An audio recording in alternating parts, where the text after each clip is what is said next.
Disappointing standardized test results. Ontario's education minister looking to take action as students appear to be falling behind in a worrisome way. Good afternoon. This is CTV News at 5. I'm Stefan. We now have a better idea of how students in Ontario are performing in the classroom, and it's not where they should be, according to the education minister, who delayed releasing the results of the standardized test to the public. While some families say they fear their children are flunking but still getting pushed through to the next grade, there are teachers who call this type of testing old school and give it an F. CTV's Caitlin Wilson is here with some of the latest. Caitlin. Yes, Stefan, standardized testing has been a concern in the province for years, and now EQAO results show small gains in reading, writing, and math, but still not enough, according to the education minister. An advisory committee will now be created to dig into student learning. There have been inadequate progress in reading, writing, and especially math. Half of grade 6 students and 42% of grade 9 students are not meeting the provincial standard in math. And in Ottawa, the results are similar. In the Ottawa Carleton District School Board, roughly 47% of grade 6 and 39% of grade 9 students are below the standard in math. In the Catholic Board, it's 42% in both grades. The province is now striking a new advisory committee to review how students are taught and tested. But teachers' unions say EQAO doesn't capture real classroom challenges. The large class size and then the more diverse population in terms of their needs is causing greater issues for our members and for those families that are being specifically challenged by this.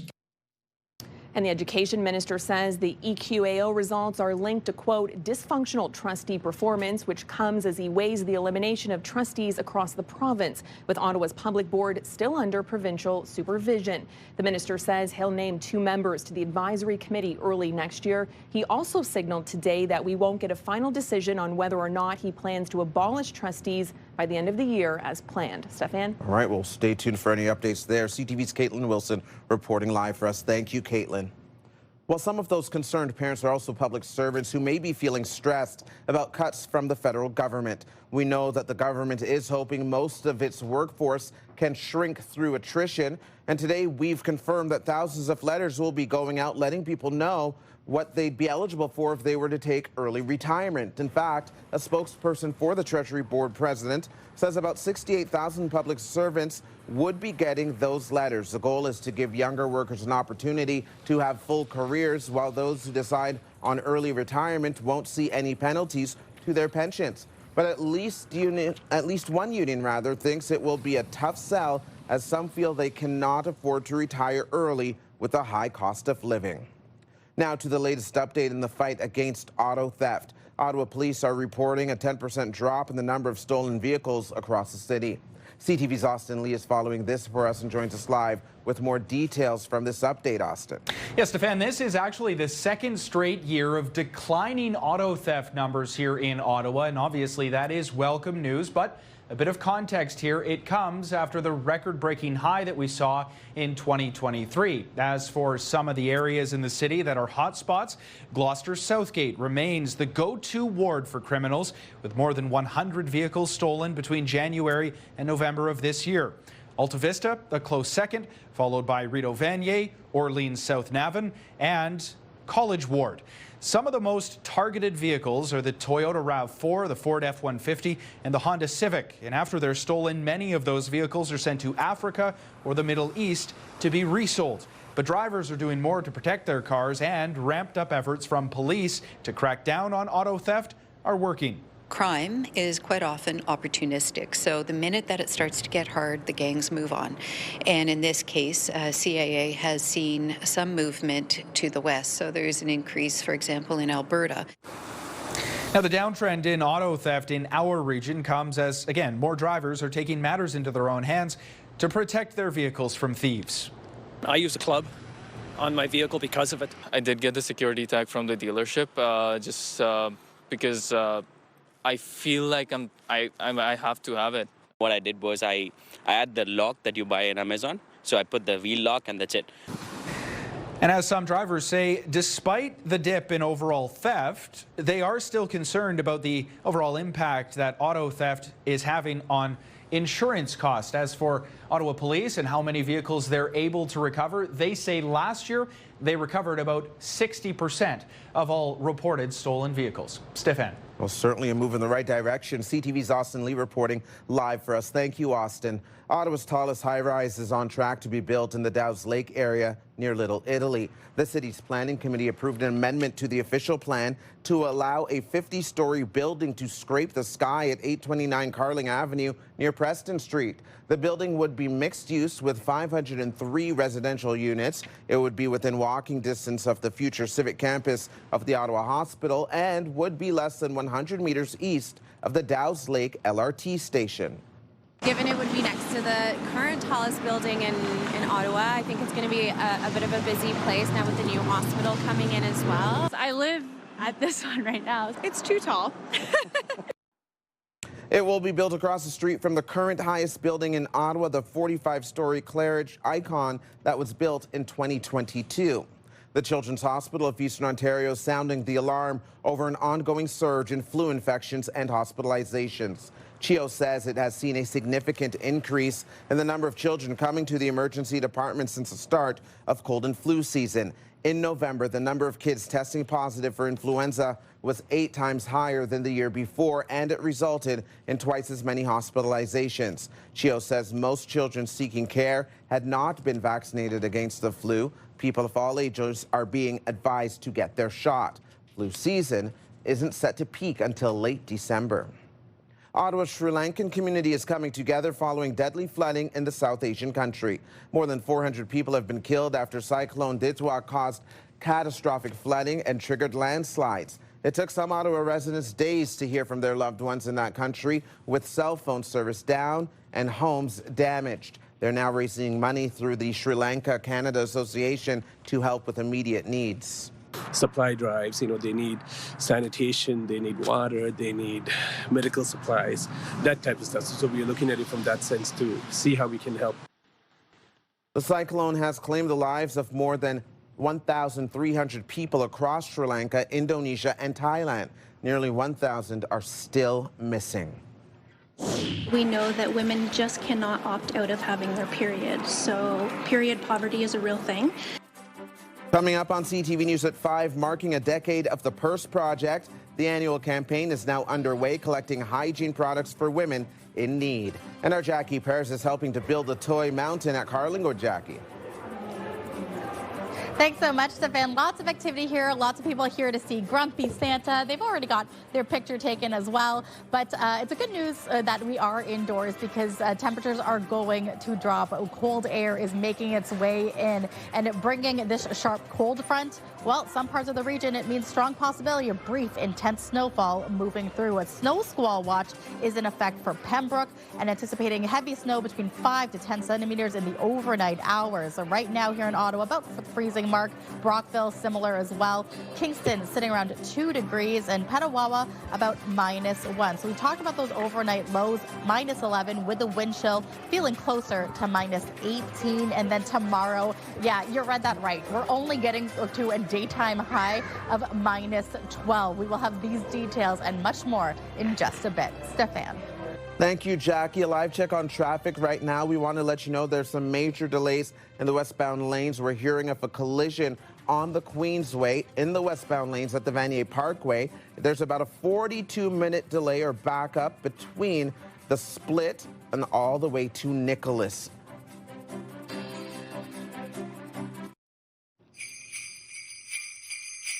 The Bell Media building is lit up bigger and brighter this year thanks to our friends at Christmas Decor from Nutrilon. Taking a closer look now at one of the top stories of the day, Ontario's education minister is calling for a thorough review of how the province supports student learning and its use of standardized testing. It comes after the latest EQAO test results show many students are not where they should be when it comes to reading, writing, and especially math. Today's radio question of the day is asking, how much do the EQAO results matter to you? I've been dealing for 2 years fighting with the school to get help with my daughter. She's 2 years behind. She just took the EQAO. She's grade 3. She's 2 years behind in her reading. We were asked to get the assessment, which we paid $3,600 out of pocket for. And ever since we've done that, we still have been told like we have a year or two to wait before we get the programs that they were recommending. So we want the Empower program. Our school only gets 6 seats a year, so she hasn't gotten in there. Christy Cameron is here with more. And Christy, it sounds like the phone lines were lighting up today on this topic. Oh yeah, we had 5 or 6 calls in the first hour of our show. And I heard from a lot of parents that were really emotional about this. Like we heard Jennifer there, a parent who has a child that is struggling. I heard from other parents that were really frustrated with the province, saying that it hasn't made adequate investments. I heard from other parents that were blaming parents, saying parents aren't starting them young, that they really ought to be investing in their kids. You know, don't plop the kid down in front of an iPad and walk away. But the reality of that, Steph, is, you know, no matter what you think the problem is here, is that it's not just with one board. Right. The province often talks about trustees or OCDSB, Ottawa's largest school board. No, this is a systemic issue. This is a problem across the province of Ontario, and it's one that has been, I would say, at least a decade in the making. So we can't just pin this all on COVID-19. Right. Certainly there was a learning crisis and I think a delay as a result of COVID-19. Learning through a computer screen did not help when it comes to things like, you know, learning phonics or having masks on, young kids going in kindergarten and falling behind. But it's a myriad of things. It's not just one. And it'll be interesting to see the provinces or the education minister's approach, because they have this back to basics thing where it's like, well, how much are we going to turn back the hands of time when it comes to the curriculum when we're trying to make these fixes? I also had somebody who was a teacher on the show today saying that a standardized test does not really give you an adequate snapshot of what's going on, that it's not in real time. And I take that. Like, I understand there are flaws when it comes to a standardized test, but guess what?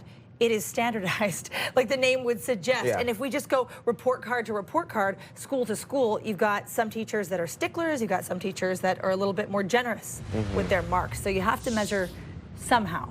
I love this topic. Thank you for this, Christy. You can join the conversation, leave a comment through the Talkback feature on the iHeartRadio app. You can listen live to Christy Cameron on News Talk 580 CFRA weekdays from 2 to 6.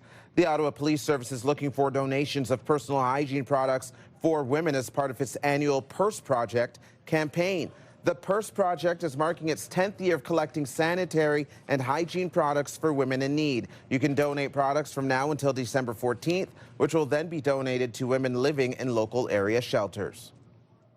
We know that women just cannot opt out of having their period. So period poverty is a real thing, and it's not cheap. It's very expensive products to be purchased. So we ask for pads, tampons, body wash, underwear, socks, and we package it all together and we donate it to the shelters and the drop-ins that we donate to. Also needed, gently used purses. You can drop off donations at 3 Ottawa police stations, as well as the Citron Hygiene Warehouse and at several Shoppers Drug Mart locations. E-transfers are also being accepted. You can find all of the details on our website, ctvnewsottawa.ca. Coming up on CTV News at 5, Amazon Canada offering new same-day delivery options here in the capital ahead of the holidays. Here's what else you need to know. Check out the Ottawa Santa Shuffle this Saturday, a 5-kilometer fun run and 1-kilometer elf walk for all ages. Participants are encouraged to wear their funkiest festive attire. It's at Lansdowne Park, starting at 10 in the morning. The shuffles are in support of the Salvation Army.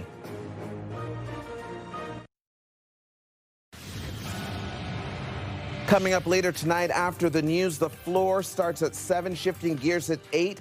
Then you can watch back-to-back episodes of Georgie and Mandy's first marriage, capping things off with The Amazing Race at 9:30. Now for another check on the weather, Jackie Pears is live at Carlingwood Shopping Centre. Apparently there's a grumpy Santa there, but also Toy Mountain, of course, Jackie. Yes, that's right. Grumpy Santa has been coming in and out, surprising us from here and there. So no sign of him right now because I think he's busy taking pictures. And it is the holiday season where a lot of people are getting ready to wrap up or get into Christmas and the Christmas spirit. And Mother Nature is also part of this right now. Very cold conditions that are heading our way. And you can see through our Centennial Glass sky cam that it's still some clear skies, but the temperatures are starting to drop. We are sitting around the freezing mark right now, but the wind chill making it much colder. And we did talk about the Arctic chill and the Arctic cold front that is moving in. So for some parts of the region, it means the strong possibility of intense snowfall moving through. What does that mean for parts of eastern Ontario? Well, a snow squall watch is in effect for Pembroke, so anticipate heavy snow between 5 to 10 centimeters overnight hours, and it could mean reduced visibility as well. So by the time the morning rolls around, this could be gone. But if you are driving into the overnight, keep this in mind. A look now at what we can see for the weather moving through. We are seeing parts, light flurries moving through the rest of eastern Ontario, but mainly cloudy skies. But here's the thing, we are anticipating cooler conditions tomorrow, only a daytime high of -12. So the temperature we're feeling right now, this is the warmest it's going to get for the next 24 hours. Factor in that wind chill. Some parts of tomorrow night will be feeling closer to -20. Now for parts of the valley, -14, daytime high tomorrow, -12, chance of flurries. And as I look towards our friends at the Seaway, they're significantly warmer, where daytime high will hit about -4. The chance of flurries, though, still in effect for Kingston as well as parts of the Seaway. Taking a look now at the next 5 days, clearer conditions in terms of weather, no rain, freezing rain, but the temperatures not so much a fan of. So we can see that by Saturday, things are going to actually start to get moderate because this time of year, temperatures are supposed to be around the freezing mark. But again, we are well below seasonal for the next 2 days at least. So yeah, bundle up, wear all the layers, maybe even try not to make plans for tomorrow night because it will be a cold one. But tonight, Stefan, we are hanging out at Carlingwood Shopping Centre, where Toy Mountain and the campaign to build a Toy Mountain here in Ottawa continues. All right, thank you, Jackie. Tell Grumpy Santa I say hi. Here's a look at the stories you're checking out right now on CTV News Ottawa. .ca. If you go to our website right now, everything you need to know is there. But there's also a crime story that might be concerning to you. 3 youth have been charged in a hate-motivated incident at the Billing Bridge station. We don't know what exactly was hurled or what type of slur was hurled, but we know that they flashed a taser when someone tried to jump in to help. They were also threatened with a taser as well. Coming up on CTV News at 5. Well, I stay fit. I watch my diet. That's all there is to it. Coming up, the 100-year-old Christmas tree farmer still at it this holiday season, selling trees at his farm near Kempville. Here's what you need to know. Enjoy a classic holiday performance of the Nutcracker this weekend, presented by Les Petits Ballets. There are performances at the Meridian Theatres at Centrepoint this Friday and Saturday. Visit the theater's website for tickets. We'll be right back. The magic of the holidays is here, and this year the need is greater than ever. Let's ensure every child in our community feels the joy with CTV and Move 100's Toy Mountain. Together with the Salvation Army, we can help spread cheer and make a child's wish come true. Drop off any new unwrapped toy to the designated drop-off locations or make a monetary donation online. For all the details, visit toymountain.ca, presented by Donnelly Automotive Group. Get the latest live local breaking news. Sign up now for our morning and evening CTV News Ottawa newsletter. The best local content from CTV News, Your Morning Ottawa, and News Talk 580 CFRA. Get it all in one place. Sign up now at ctvnewsottawa.ca. The CTV News Ottawa newsletter is brought to you in part by CAA Business.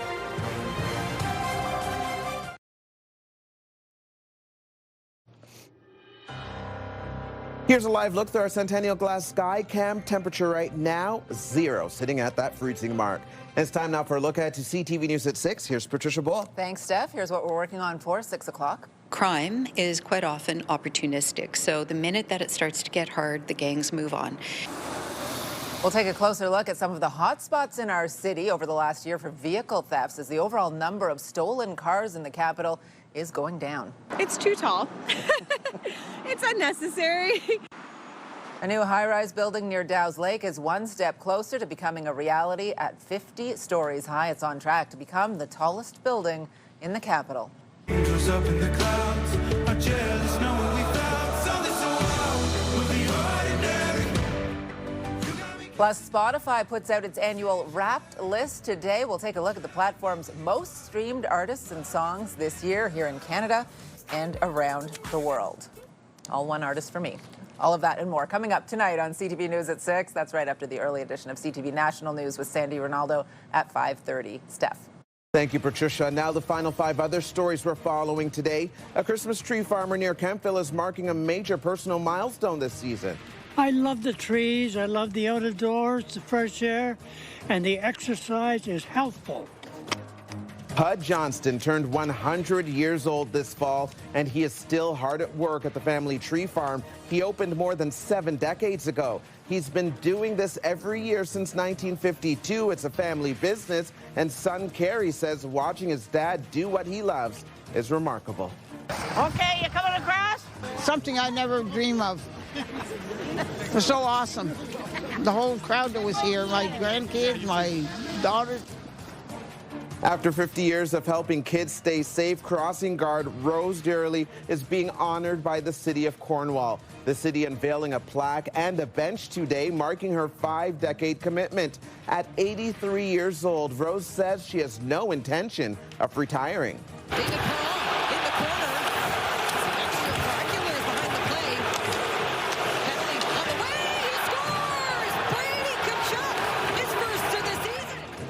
The Ottawa Senators finishing off their 7-game road trip on a high note. Brady Tkachuk getting his first goal of the season against Montreal last night. It was a very comfortable 5-2 win for the Sens. They play again tomorrow night at home against the New York Rangers. Hustler again.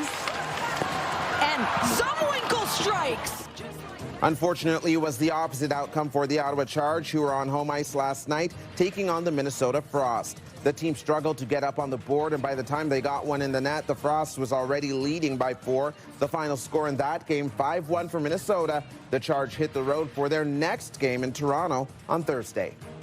Ottawa shoppers can now have their Amazon purchases delivered faster in the capital. Amazon Canada has launched expanded same-day delivery offerings in Ottawa for Prime members ahead of the holiday season. Amazon Canada says Prime members can now choose from 4 same-day delivery options, including 2 daytime and afternoon windows. Thanks for watching, everyone.